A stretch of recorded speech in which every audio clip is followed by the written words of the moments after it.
प्रशस्ता धार्मिकी विदुषी माता विद्यते यस्य मातृमान। नमस्कार, उदय इंडिया डिजिटल में आपका स्वागत है। मैं हूँ उपाली अपराजिता। भारतीय महिलाओं में ज्ञान की परंपरा बेहद पुरानी है। यहाँ अपाला, गार्गी, मैत्री जैसे विदुषी महिलाओं की लंबी परंपरा रही है, जिसमें से कई महिलाओं के श्लोक वेदों में शामिल भी किए गए हैं। आज मैं आपको ऐसे ही एक विदुषी महिला भारती के बारे में बताने जा रही हूँ, जिनके सामने ज्ञान के सागर आदि शंकराचार्यों को भी नतमस्तक होना पड़ा। देवी भारती के पति मंडन मिश्र पूर्व मीमांसा दर्शन के प्रकांड विद्वान थे। उनकी पत्नी देवी भारती भी न्याय शास्त्र की विदुषी थी। जब आदि शंकराचार्य पूरे भारत में अद्वैत दर्शन का प्रचार करते हुए घूम रहे थे, तब उन्होंने मंडन मिश्र से शास्त्रार्थ करके अद्वैत दर्शन की महत्ता स्थापित करने का निश्चय किया।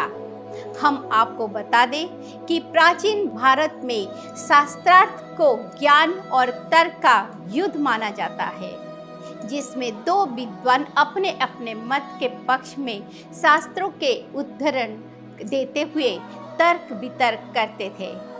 जिसके पास तर्क समाप्त हो जाते थे वो पराजित माना जाते थे। आदि शंकराचार्य काशी से चलते हुए मंडन मिश्र के निवास स्थान पर पहुंचे और उन्हें शास्त्रार्थ की चुनौती दी। पूर्व मीमांसा के विद्वान मंडन मिश्र ने चुनौती स्वीकार कर ली और शास्त्रार्थ के लिए तैयार हो गए। लेकिन प्रश्न यह था कि मंडन मिश्र और शंकराचार्य के इस शास्त्रार्थ युद्ध का निर्णायक कौन होगा, यानी जज की भूमिका कौन निभाएगा, क्योंकि वो दोनों ही अपने अपने मत के महान विद्वान थे और उनके द्वारा दिए हुए गुण शास्त्रीय प्रमाण को समझने वाले भी तो चाहिए। तब आदि शंकराचार्य ने इस समस्या का समाधान बताते हुए कहा कि हमें न्यायाधीश के तौर पर किसी अन्य की आवश्यकता नहीं है। देवी भारती न्यायशास्त्र की प्रकांड विद्वान है, वही न्यायाधीश की भूमिका निभाएगी। यह सुनकर सबको आश्चर्य हुआ कि देवी भारती तो मंडन मिश्र की पत्नी है, वो पक्षपात कर सकती है। लेकिन आदि शंकराचार्य को देवी भारती पर पूरा भरोसा था। उन्होंने फिर से जोर देकर कहा कि अगर देवी भारती मंडन मिश्र की पत्नी है तो वो मैं तो उनका पुत्र हूँ, और एक माँ अपने बेटे के साथ पक्षपात कभी नहीं कर सकती है।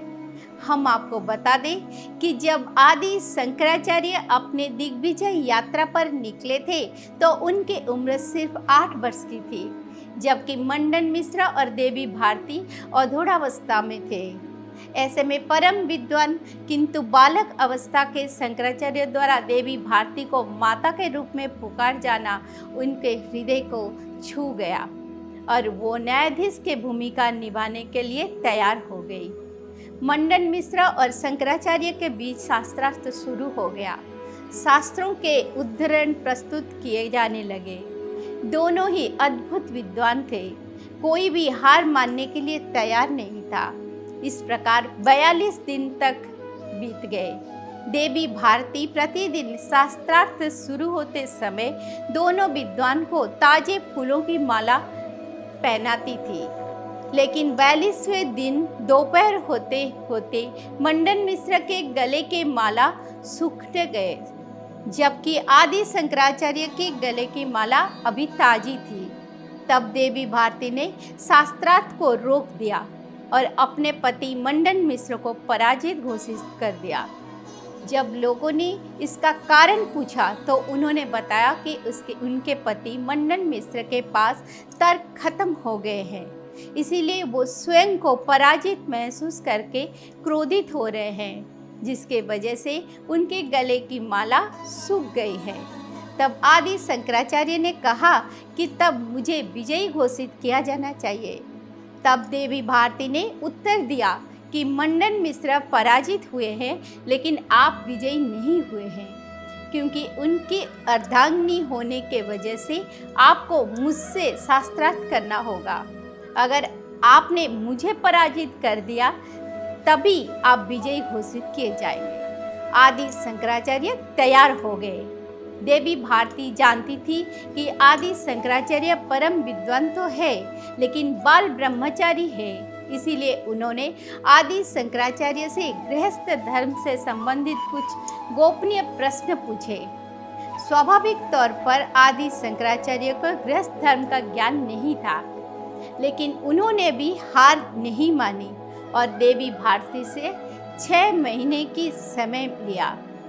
इसके बाद उन्होंने जंगल में जाकर योग विद्या द्वारा अपने स्थूल शरीर से सूक्ष्म शरीर को निकाला और हाल में मृत हुए एक राजा के शरीर में प्रविष्ट हो गए, जिसकी कई रानियां थी। वहां उस राजा के शरीर में रहते हुए आदि शंकराचार्य ने गृहस्थ जीवन के रहस्य को समझा और फिर उस राजा के शरीर को छोड़कर जंगल में योग मुद्रा में बैठे अपने शरीर में प्रविष्ट हो गए। इस विद्या को परकाया प्रवेश विद्या कहते हैं, जिससे परम सिद्ध योगी ही कर सकते हैं। लेकिन इस विद्या के द्वारा आदि शंकराचार्य ने देवी भारती द्वारा पूछे गए प्रश्नों का उत्तर प्राप्त कर लिया और फिर से मंडन मिश्र के घर पहुंचे, जहां उन्होंने देवी भारती को अपना इंतजार करते हुए पाया।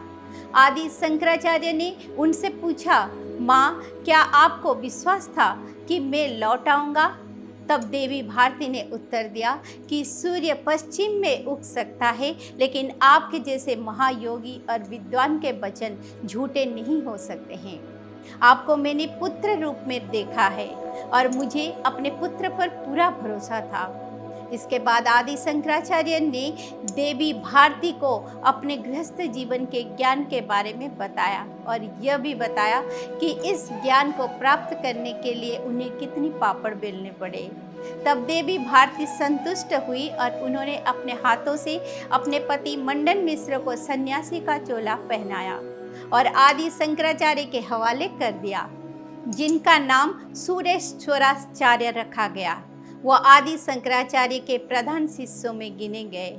लेकिन इस पूरी कथा के केंद्र में देवी भारती का चरित्र है, जिन्होंने न्याय धर्म की रक्षा करते हुए अपने पति को पराजित घोषित कर दिया और एक अनजान सन्यासी को पुत्र मानकर उन्हें पूरा स्नेह दिया और अपने पति को उनके हवाले कर दिया। ये थी विदुषी भारतीय महिलाओं की परंपरा, जो भारत का आधार स्तंभ है। ऐसे ही नारी शक्ति को सदैव नमन। जय भारत, जय भारती।